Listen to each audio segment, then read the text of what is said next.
Ano ang masasabi po ninyo doon sa pagharap ng NBI kahapon, ng NBI chief? Meron pong isang House prosecutor nagsabi, balyena daw po yung ebidensya. Balyena nga ba talaga, Prof? Politically speaking, Prof? Well, yan no, nagulat din tayo na parang yung manner na kung saan yung takbo ng investigasyon patungo doon sa mga sa akusasyon tungkol kay VP Sara na kung saan isang pamilya yung tinutumbok ng investigasyon at hindi lang ito isang pagbabanta pero nakatuon sa isang pamilya which is yung pamilyang Duterte na na kuha doon sa konteksto ng speech ni Mayor Sebastian Duterte at yung dating press conference ni VP Sara. So kung makikita natin no, ang diskurso dito ay sapat ba yung tamang term na yung paghingi ng ulo, pagkuha ng ulo doon sa kanilang mismong statement, yung paraan kung papaano ito talaga masasabing grave threat. So talaga ngayon, mabigat yung diskurso pa rin din at lalo na pagdating doon sa pag-cross-examine dito sa bagay na ito. At binigyan din ng diin ni the NBI Director Matibag na this is an ongoing investigation. At ang investigation na ito, base doon sa binuo nilang parang Special Investigation Committee, ay aabutin pa nga ng 3 to 6 months. So kung open at ongoing investigation siya, marahil yung katulad nga nung obserbasyon natin dun sa pag-cross-examine sa kanya is pwede bang sabihin na premature yung kanyang pagharap dito sa impeachment trial, gayong hindi pa ganun ka-conclusive batay doon sa pag-cross-examine sa kanya since ito nga ay open at ongoing investigation. Opo, so masasabi natin, Prof, based po sa inyo pong assessment na nakatuon sa isang pamilya, tandaan natin na-mention po kahapon ICC, witness, affidavit. Sino ba yun? Las Cañas, self-confessed hitman. Alam naman po natin, target niyan, si former President Duterte. Aside pa, kay Mayor Baste at sa ICC na binanggit, kasama rin po sa bank records na pinasabi na po, ang second gentleman na si Attorney Mans Carpio. So isang pamilya talaga, Prof. Hindi lang ang VP, kundi ang pamilya Duterte. Sir.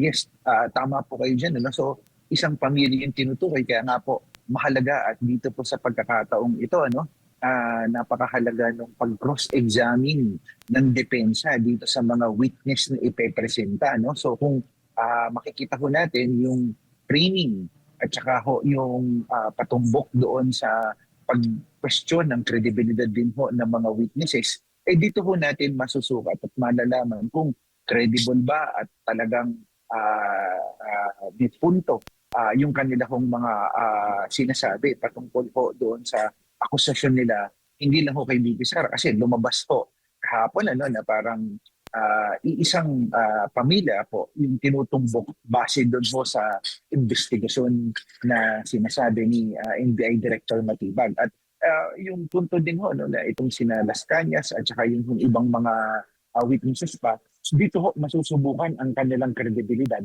sa kung paano talaga at gaano ka tibay ang kanilang mga sinasabi patungkol ho dito. Sir, nakatatlo na pong personalidad mula sa NBI ang naging testigo po sa unang bahagi ng Senate Impeachment Court, yung kanilang pong impeachment trial laban kay VP. Ano po ang assessment mo, sir, sa tatlo na mga taga-NBI po na humarap kahapon po, huling witness, si Attorney Melvin Matibag? Well, of course, yung sa tatlo, makikita ho natin na may consistency naman ho dun sa kanilang sinasabi. Pero ako po kasi kung ako ho ang tatanungin, pagdating ho na masuri natin itong titignan, nung tingin ko ho na-authenticate na ho nila yung video, kung titignan natin ito sa pangmalalimang perspektibo, nung na-authenticate na ho nila yung video, tingin ko dapat nag-move on na ho sila dun sa ibang articles. Kasi kung na-authenticate naman po nila at in open record, masyado ho kasing nagiging technical at makahaluan pa ho ng ibang bagay na mga tingin kong hindi naman na ho dapat na mga on the side issues.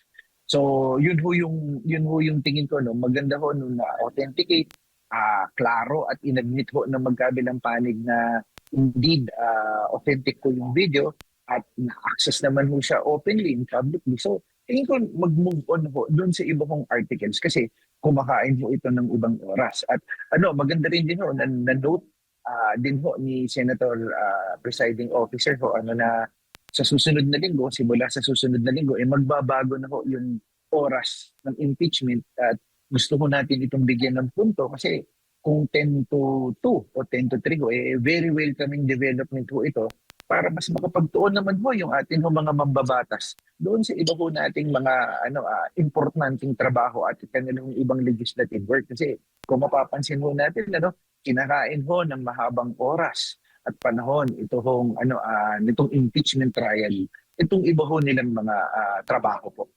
Sa Senator Judges, kung kayo po ang tatanungin, sir, anong assessment po ninyo? Yung bang Article 4 grave threat, tingin nyo, in a political mindset, ito ba ay enough to convict the Vice President base po sa testimonya ng mga taga-NBI in the past few days? Ako, kung titignan ho natin, tingin ko po hindi. Kasi makikita ho natin na parang talagang, siyempre po, pwedeng bugso ng emosyon, and so on and so forth, beyond the legalities. Pero kung sa akin hong pagtingin, ang pinakamabigat ho ay sana nagtuon o nag-focus po sila sa iba hong articles, lalo na ho yung usapin doon ho, halimbawa sa bank records. Kasi kung meron ho mang mabigat, yun hong unexplained wealth po ang talagang labanan o talaga hong mabigat na akusasyon base ho dito sa apat na articles na to. So kung sa akin hong pagtingin, mas strategic ho kung inuna ho itong usapin pagdating ho doon sa unexplained wealth at hinuli po ito. At kung mapapansin ho natin, umabot po ng halos 5 o 6 na araw pag-authenticate pa lang at masyado hong naging legal o technical ho itong time-consuming ho. So, I would rather na kung ako ho, doon ho na sa unexplained wealth para magkaalaman po talaga. At sinabi naman din ho ng depensa pagdating dito at pinasuprina at pabubuksan ho itong records na to, handa naman po ang depensa. At ito din ho, magandang pagkakataon na rin din ho ito na talagang maipaliwanag po ng kampo ho ng ating bise kung wala ho talagang itinatago. Pero yun din ho yung kailangan din ho natin puntuhin ho na in terms of technicalities po, nagdesisyon ho ang impeachment court na pabuksan ito o isupina ito. Pero sa kabilang punto, may argumento din ho yung panig ng depensa na hanggang saan yung saklaw ng batas, considering nga po na una, dapat ho bang isama yung hong panahon na hindi pa po vice-presidente ang ating pong vice-presidente na siya po ay mayor. Unang punto ho yan. Ikalawa pong punto ay yung bank record din po ng kanya pong asawa, considering na yun po na may mabigat din na punto na ang kanya pong asawa, kanya pong mister ay private individual po. So, yun ho, medyo pareho ho, mahirap hong timbangin kasi may punto ho na malaki din ang sinasabi ho ng depensa. Pero that's also water under the bridge kasi nagdesisyon po ang korte, ang impeachment court na ipasupina po itong mga records po na ito para mas mabusisi po at ma-establish nga po yung alleged pattern na unexplained wealth po di umano ng ating ikalawang Pangulo. Opo, tsaka yung angulo, Prof, ng fishing expedition. Ano pong masasabi nyo? Malaliman pong tinalakayan. Harapan po nila Attorney Alan Peter Cayetano at Attorney Jokno. Opo, yun nga ho, kung titignan din ho natin, ito rin din po yung magandang panawagan natin, Sir MJ, kung yan po ay magiging batayan na at nagkaroon na ho ng precedence dahil din ho sa kaso ni former Chief Justice Renato Corona, mahalaga ho na dapat po hindi ho maging selective ito, equal at tumayo din ho si Senator Robin pagdating ho dun sa usapin ng equal protection of laws. E di kung ganyan ho, magsimula na hong amyendahan sana ng atin hong mga mambabatas ang batas na iyan na kung saan kapag ikaw ay public official or government official at a particular position or salary grade, ay dapat po nawi-waive na po yan. maging klaro na ho. Kasi ano po conflicting po siya din doon sa existing na batas patungkol ho dito sa privacy and so on and so forth. So mahalaga ho na amyendahan na po nila yan nang sa gayon wala na rin din pong exception at hindi na po maturingan na kung talagang yun nga ho may selective justice. At saka dapat po it should apply to all public officials and government officials for that matter. Kasi ito ho ay magiging precedence na po sa mga susunod ho na mga panahon. So ano ho yung saklaw o hindi saklaw ho ng batas? Ano ho yung mga posisyon na saklaw o hindi pwedeng saklawin ng batas? So ito rin din yung sinasabi na ang dami hong mapupulot natin na aral patungkol dito sa impeachment trial or proceedings na ito, lalo na pagdating po sa bank confidentiality na pwede ko maka-apekto sa bawat public officials or government officials po.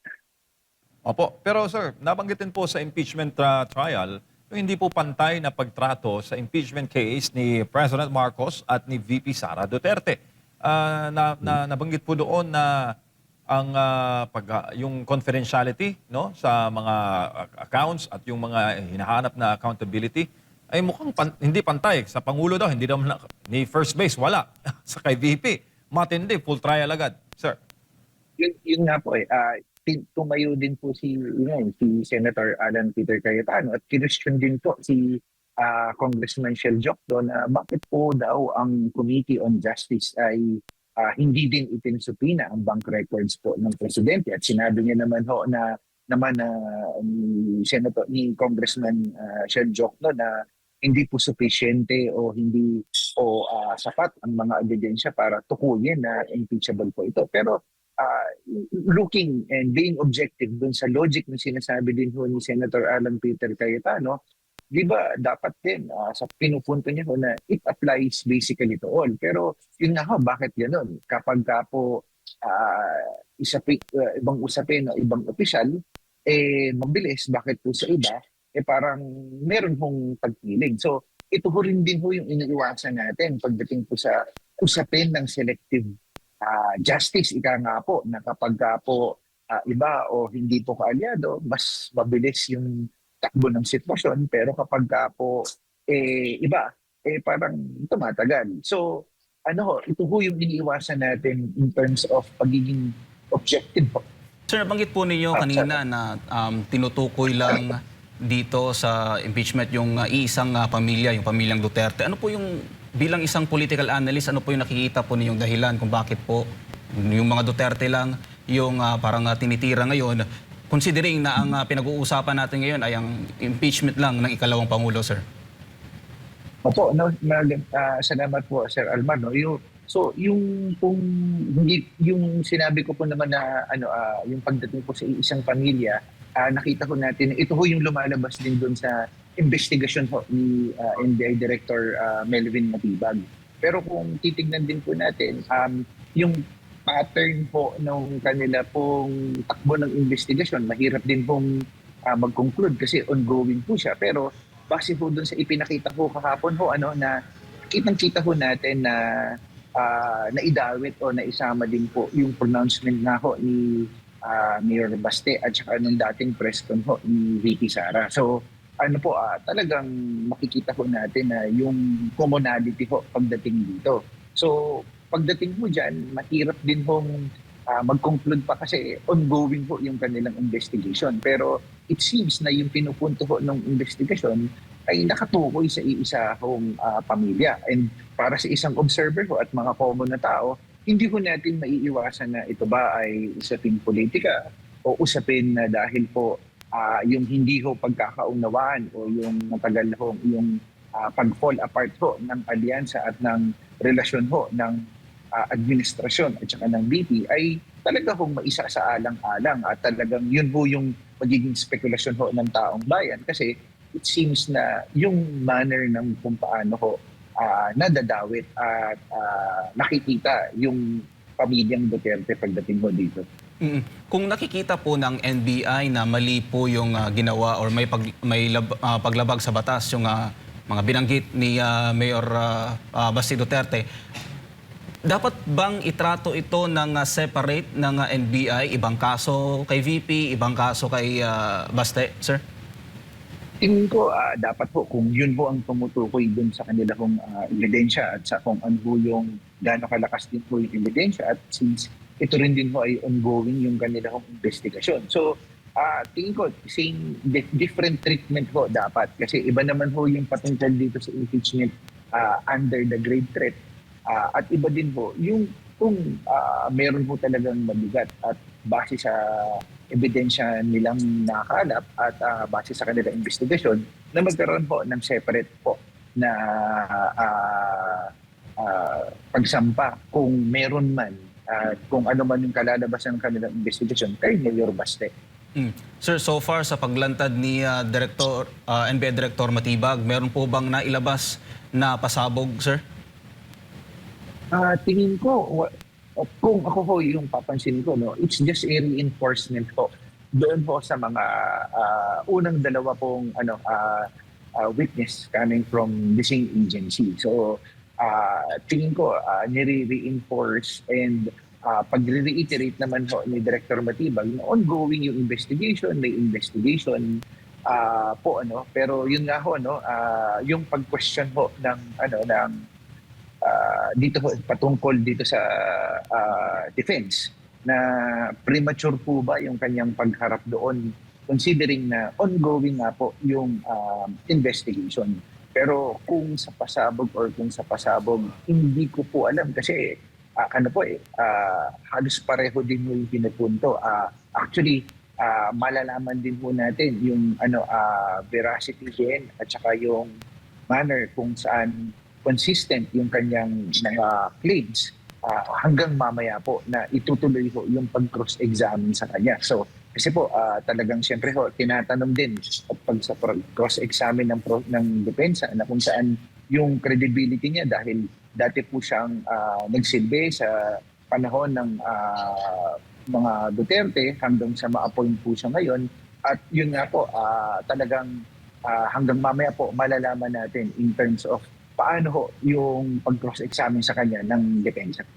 Sir, isa sa ipinunto ng defense kahapon, yung appearance ni NBI Director Matibag na walang subpoena, sir. Sa tingin po ninyo, tama po ba na lumantad or nagpakita itong si Director Matibag na walang subpoena po, sir, na dumalo sa trial po? Oo. Ang ganda rin din po nung pag-raise na point niya ng depensa na kung saan hindi po siya nasubpina at si presiding officer ay also restated that na hindi po siya nakasubpina. Pero yun din naman pong depensa ni Director Matibag is as a form of talagang manner na kung saan siya ay naimbitahan po at responsibilidad niya bilang ahensya at ng kanyang trabaho kung kinuha ho siyang witness ng prosecution, yun ho ay kailangan hong kanyang gampanan bilang kanya naman hong mandato. So ako po, sa akin pagtingin, parte ho ng kanyang responsibilidad yan.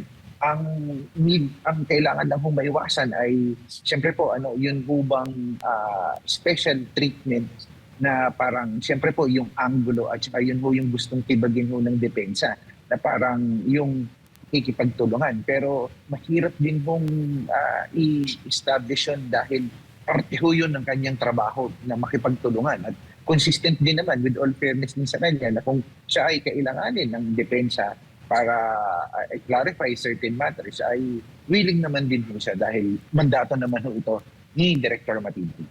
Natanong din ni Senator Judge Pia Cayetano ang prosekusyon tungkol doon sa sinumpaang salaysay na hindi nakita ng prosekusyon yung na pinirmahan, na ginawa yun ng witness nila.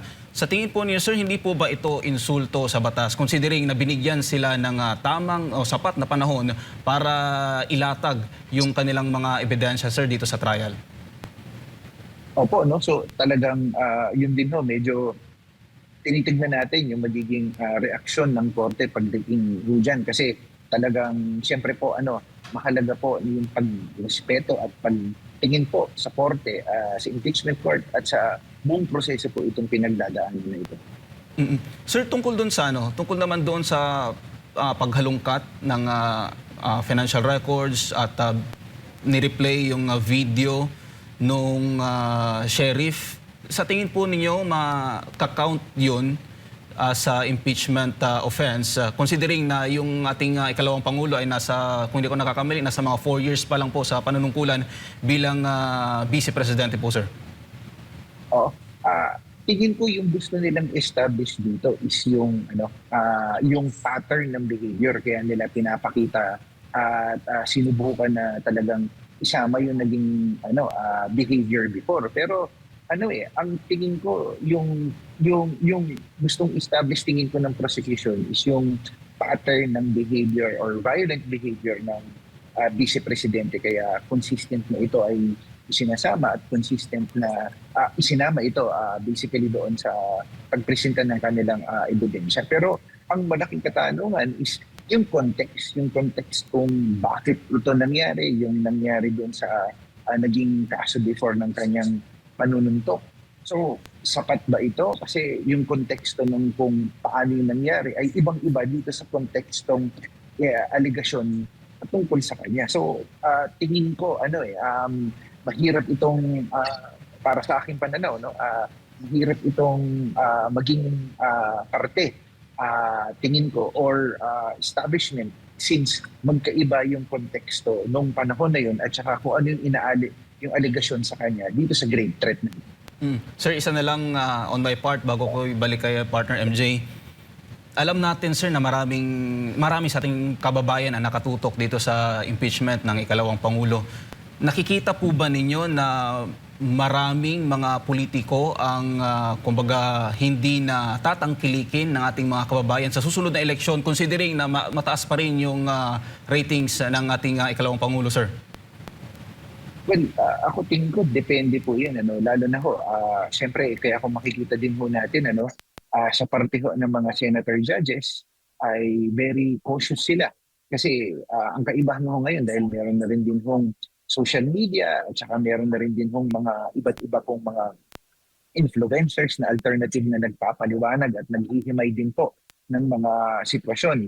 At lalo na dahil sa social media, maaari ho silang mapulaanan in terms of their actions, their demeanor, and their basically approach. So mahalaga ho, kaya nag-iingat ho sila. Pero more importantly ho, yung pagtingin ho natin dito is, of course, yung political impact po nito. Kaya very cautious ho sila sa maaari ho nila maging desisyon, sa perception ho ng taong bayan, at higit ho sa lahat, yung factor kung sila ho ay magiging re-electionist ho by 2028 sapagkat base sa recent survey, ang approval rating ho ng ating Pangulo ay napakataas na 57% at 84% po, kung di ako nagkakamali, ay nanggagaling po sa area ng Mindanao at mga more or less 27 or 20+% po sa parte ho ng Visayas. So ito ho ay napakalaki at very important support base sa parte ho yan kung ako ho ay isang re-election senador.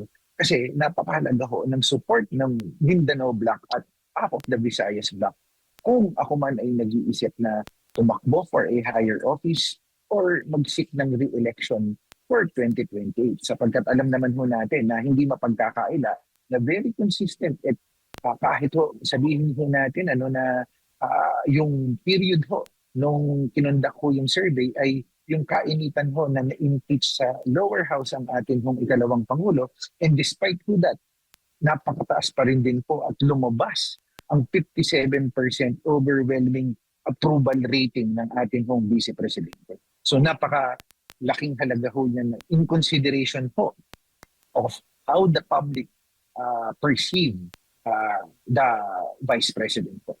Pero Prof, si MJ Paulet, siya po ay hinihiring ngayon na sa trial na kasalang sa akusasyon po ng betrayal of public trust.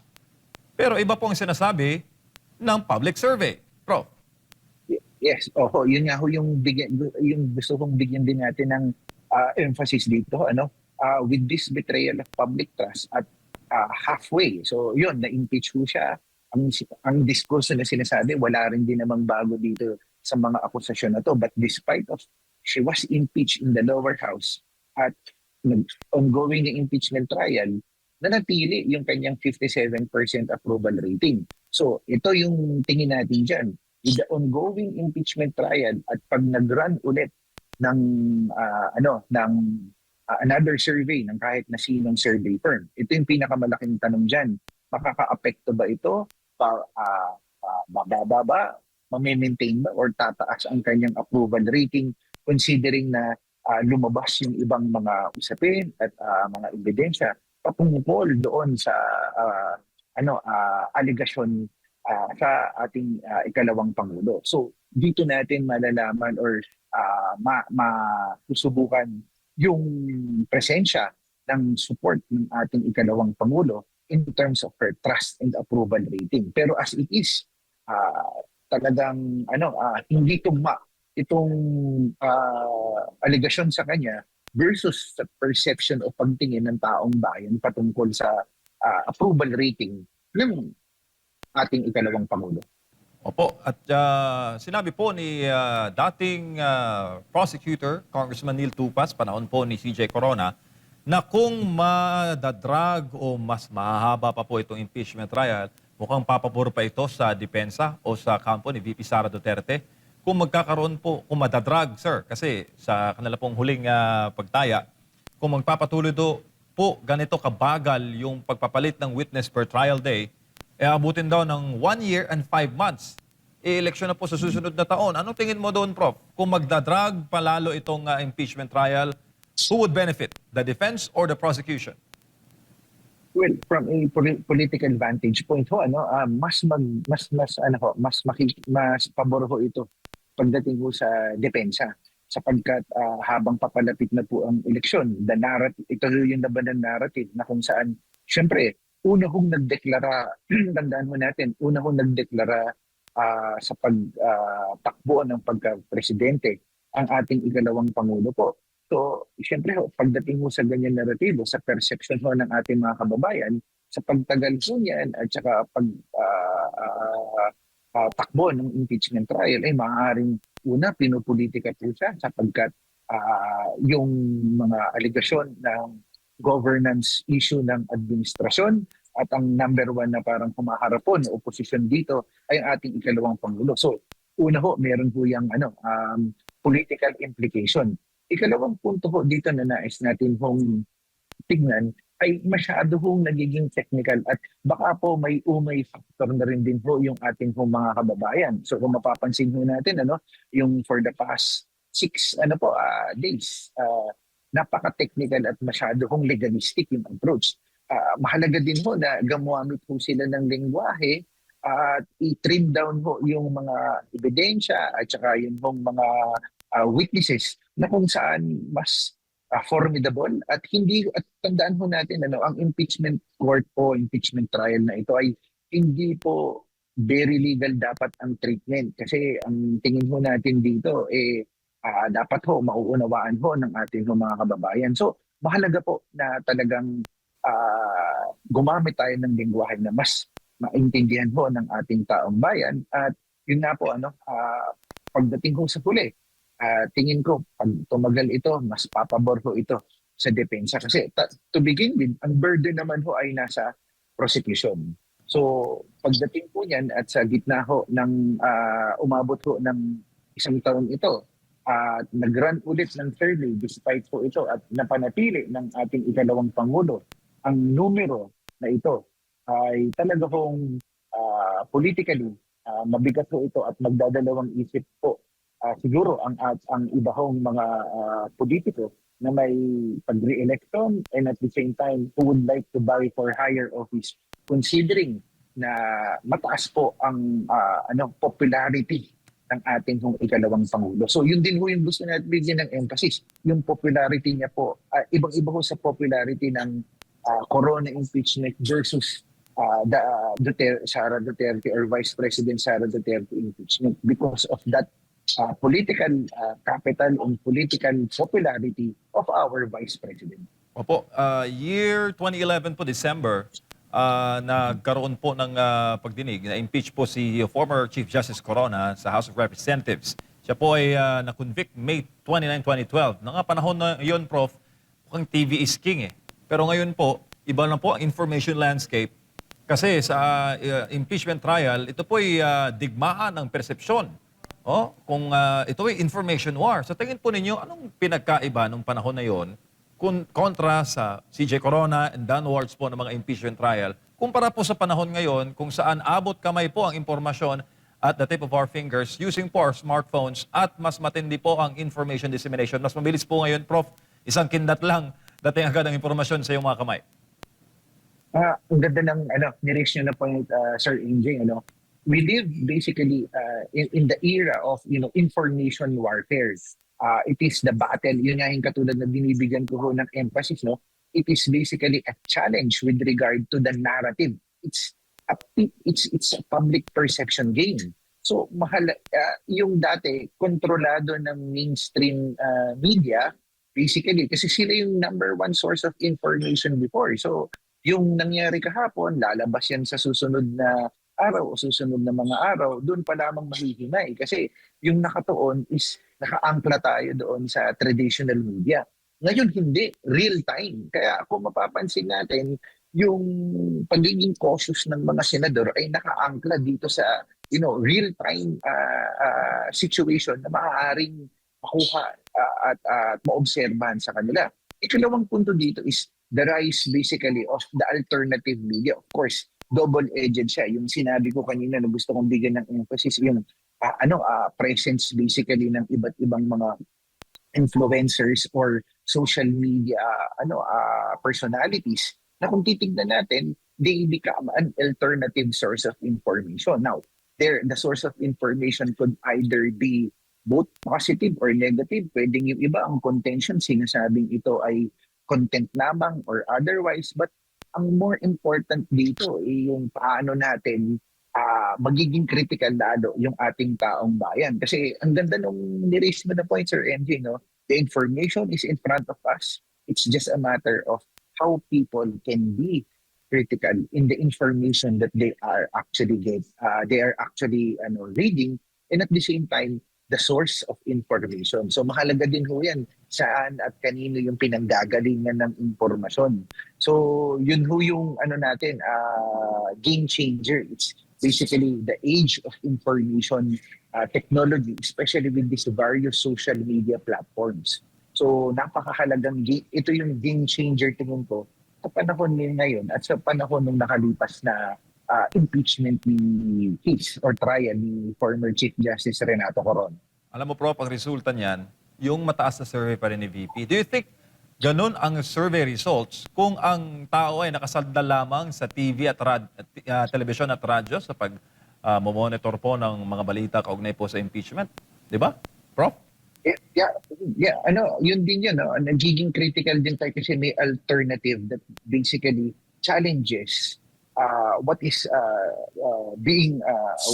information is actually being given. So again, being informative and all, and the information is very important in terms of how the people curb yung perception, lalo na in a digital age na meron tayo ngayon, di ba? So ang daming nagpapaliwanag, ang daming personalidad na nagpapaliwanag, and it becomes important key consideration in building the narrative and curbing the perception of the people. So kung isa lang yung mangilan-ngilan lang yung magiging source of information before, so it could curb and it could affect. Pero ngayon talagang information overload. Maraming alternative sources of information. That's why it's imperative na talagang yung maging critical tayo. And tama kayo, it affects basically on how people perceive.